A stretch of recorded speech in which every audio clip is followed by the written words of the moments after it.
The 2024 national and provincial elections. A warm welcome to the Rock.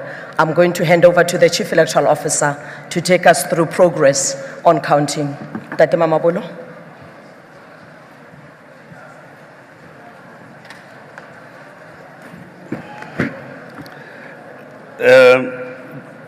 Good afternoon and welcome. Your Excellencies, welcome. The last ballot was cast in the early hours in the Arcadia Swembad voting station in Tshwane, thus marking the conclusion of voting in the national and provincial elections 2024. True to its undertaking, the Commission assisted all voters that were in the queue at 2100 hours.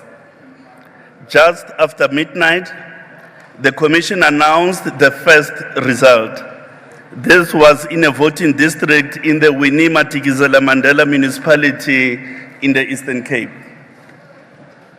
For all intents and purposes, counting procedures have now been concluded with only a few voting stations reported to still be counting at around 3.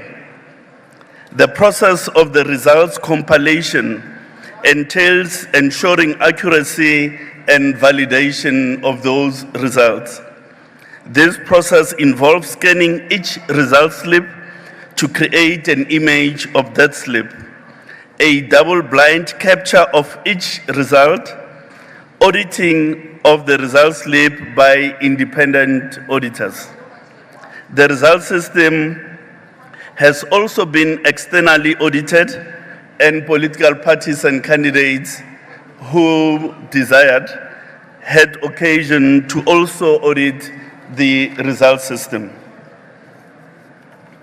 By 1600 hours, results had been concluded for 22.6% of the 23,292 voting districts, which represents 2.3 million votes cast. As a result is considered complete only when a result slip has been scanned into an image, captured onto the result system, audited by independent auditors, and has gone through the automated results exception parameters. The rate of result capture is as follows. The Gauteng province has captured 28%, Limpopo 26%, Northwest 36%.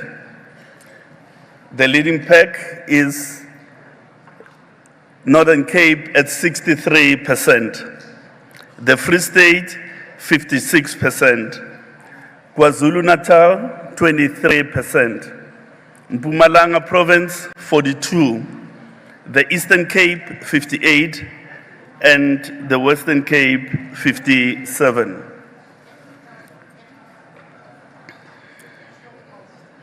So that is a status as it relates to capturing, not necessarily auditing and exception handling. The Electoral Commission thanks the real heroes of the 2024 national and provincial elections. These are South Africans who stood in the queues and electoral staff who worked tirelessly to process the votes. The commitment and patience shown by the voters and electoral staff demonstrate their commitment to our electoral democracy. The process to finalize results of each voting station unfolds as follows. Once the results have been counted and finalized, the presiding officer and party agents will, in the presence of observers, sign the result slip, which will then be placed in a tamper evident bag and transported to the local capturing site. At the results capturing center, a check and a balance process will ensue. This includes checking that the result slip is in the correct form, has details of the voting stations and those of the presiding officer, as well as the voting station unique barcode. It is then captured onto the system using the double-blind capture method. Using the barcode, the result slip is then scanned and the results are electronically matched with the appropriate voting district. External auditors will then audit the results to ensure that it is captured correctly. The results are then taken through the Commission's exceptions parameters, and if an exception is flagged, the result is investigated and taken through the recapture process if necessary. Once the results pass that test, it then becomes final and available to political parties, independent candidates, and yourselves as the media. Once the results are all captured and finalized, the Commission will undertake the seat calculation process based on a prescribed formula in the Electoral Act. The full list of new public representatives will be handed over to the Chief Justice once the seat assignment is concluded. While this process is proceeding well, it is important to reflect that historically, in the first 24 hours, 80% of the results would have been finalized. However, the process in the 2024 elections has been slowed down by the third ballot, particularly in metropolitan areas. According to the Electoral Act, the Commission has 7 days within which to announce the results. We have always been able to declare and announce the results well within this period and will endeavor to do so even on this occasion. I thank you. Good afternoon, friends, countrymen, countrywomen, ladies and gentlemen. It is good to see you with the hand that you lend to this process. We know that this election you would, like us, want to see concluded well. I'm not going to deal with all the questions. There are certain kinds of questions that obviously will be dealt with by the CEO, but there are others that members of the Commission would need to deal with. And those are the ones that I intend dealing with. But perhaps the last question that deals with voter turnout. And I imagine, my brother, you've been accredited as the media. They would be available to you because every result has. The point we made last night, and I want to underscore that point because it's an important point that you raised. Every result that's on the board will tell you a complete story. It will tell you how many voters are registered there, how many valid votes were counted, what were the spoiled ones, and what was the voter turnout. It is not the same from one place to the other. At the end of this exercise, we are going to deal with voter turnout as a composite number. But for now, you would be able to say, with the results that have been finalized, what proportion of those results do have, and what is their voter turnout. The questions I want to deal with as well are the issues relating to objections. As you know, there are objections that were raised throughout the day at the voting stations with presiding officers. Those objections have been dealt with by the presiding officers. There are a few that members or whoever objected or raised that objection say, well, I have heard my objection has been fully dealt with, or I'm not satisfied with this. Those kinds of objections are being sent to the Commission, and we have received those. We are, in fact, spending time dealing with them. But I must indicate they're very insignificant in number. This is not dealing with other categories of objections that ordinarily the law provides must be raised before 2100 hours tomorrow. The third issue that I thought I would deal with, and Kolobe, I think this is an issue that I thought I should just deal with because I'm here. It's the comment, citizen, that you raised about our comment on the ANC chairperson and diversity of votes in Orania. I think on the first one, I certainly don't have. We have been very tough, and I think the best person would be the ANC chairperson, in truth. But we haven't had, and I think it would not be correct. I think people vote where they are ordinarily resident. We don't do, and there is no requirement in law for us to go and do an analysis of so-and-so resides there. And, when they reside there, the address, provides that they live in that area. That's really what we do. And so it does not engage, for one area of the country, diversity, and in another area, no diversity. Those are the ones I thought I should deal with.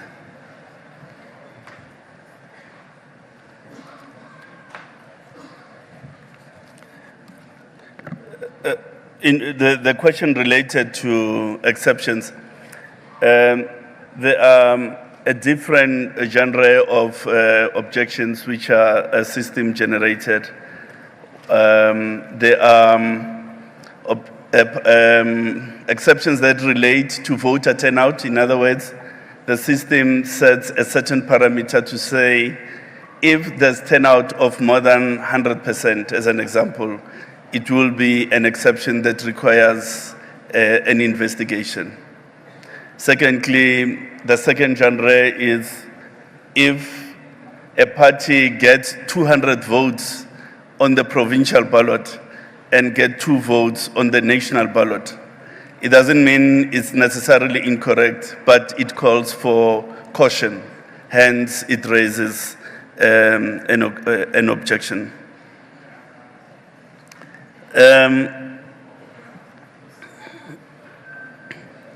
The stations at which counting was happening at around 3 include those that had voted until much late, including Arcadia, Swembad, including places such as Johannesburg's City Hall, Durban City Hall, and the like. So those are some of the stations that had a huge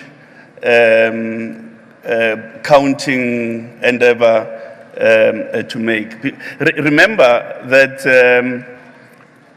the quantum to count at those stations is influenced by 2 factors. One, the fact that those stations are counting 3 ballots, and 2, that there's a high turnout. So when in the past it would have taken, let's say, 2 hours to conclude the counting, in the present case it would take 3.5 hours and so on. So those really, I presume that at this stage the counting process may in fact be concluded.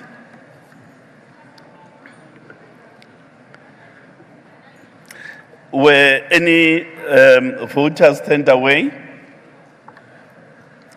Indeed, there may be instances where voters may be turned away for a myriad of reasons. It may be that they were not at the correct voting station.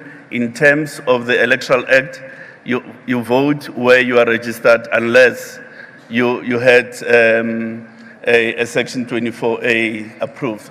In instances where a person had a proof that they had applied for a Section 24A, those were investigated if they were brought to the attention, and where a ballot was due, it was given.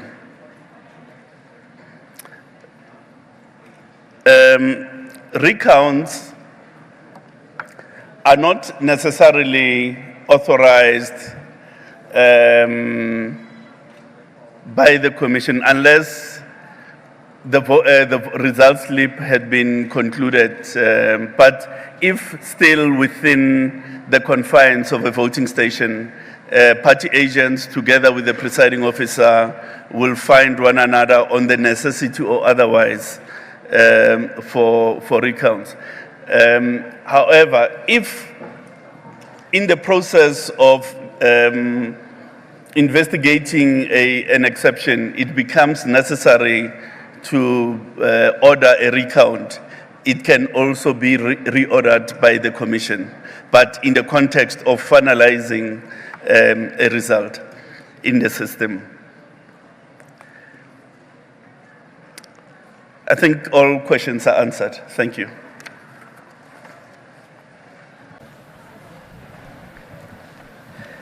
Thank you for those important questions, and we appreciate them.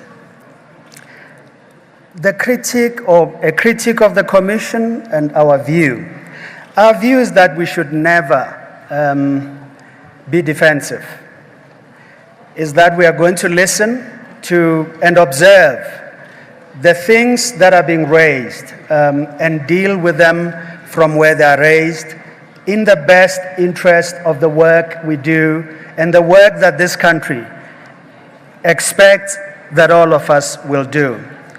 We note, though, that there is critique that is fair and critique that is not fair. But at this point, it doesn't really matter. And I want to really indicate something. I had the opportunity this morning to hear parties that are contesting, answering journalists on television about where they are at. And they truly captured that moment well, not just for themselves, but for everyone who at this point is working hard in this election. Some of them said this is the most anxious moment for them. And they said, we want this work to conclude so that we know the outcome. That's where the Commission is at. We are not looking at who's saying what and who's doing what. We are looking at, let's focus on this task. Let's get it done in a manner that will provide everyone an opportunity to deal with a complete picture. At the moment, we are trying to deal with a picture that it's half-baked, and in fact, maybe not even half-baked. It is still in the oven. And so we want to ensure it gets out of the oven. We take note of what is being said. The things we can deal with, obviously we will deal with. But criticism, it's not an issue we are going to complain about now. We will deal with. The second issue I want to raise with that is that we have voices that are speaking here, but we have voices that have been speaking consistently in the stations yesterday. As results come in, those voices are seen, party agents, observers, and others. And I want to raise this and say, I understand that the first set of observers would issue their results or their observations publicly from tomorrow. I think it's also an important area that one has to appreciate and listen to. But there's also a third area that we need to say. We are still in the period that is regulated by the Electoral Code of Conduct. The election results have not been declared, and the code is clear. It holds true. It is valid until we declare the outcome of the results. And we urge every one of the all political contestants, parties and independents, and their supporters to please be reminded that this matter is just as live as the results that we have to complete. The last issue I wanted to deal with, in fact, I could deal with the other one because it's also straightforward. Projection of voter turnout. May I answer this with an analogy? If you asked a judge, Judge so-and-so, you're going to hear this matter, you've been allocated to hear this matter, or you are hearing this matter, but it's not concluded. What do you think the outcome is going to be? What do you think the judge is going to say? They'll say, no, we don't deal with that matter in that manner. For us, the results can never be like a poll. We can never project. We've got to deal with the real thing. And so I'm asking, and I really want to ask sincerely, to say, where you have the results, you don't even need a projection because that voter turnout is there. But for us, the picture must be complete, and we must then comment on that complete picture. Party funding, someone asked the question. We have failed to take action on political parties, and I think if I understood the question correctly, that understanding was incorrect from the person asking the question. We have in fact dealt with that matter conclusively, and the political parties that were impacted are dealing with that matter as a consequence of what the courts have directed we should do. I really thank you for these sincere questions, and I want you to know that we are hard at work to conclude this work. You haven't seen us, I imagine, on this floor mostly today, but we have been engaging with these things because we do want to keep our heads focused, to conclude this work, and for us to be completely accountable and open to you on all the questions that do mean a lot to you and mean a lot to us. I thank you very much indeed.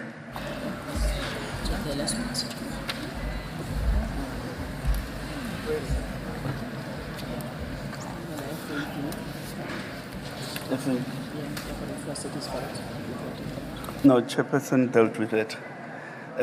No, thank you very much. The training of staff, staff were trained over a period of 4 days. They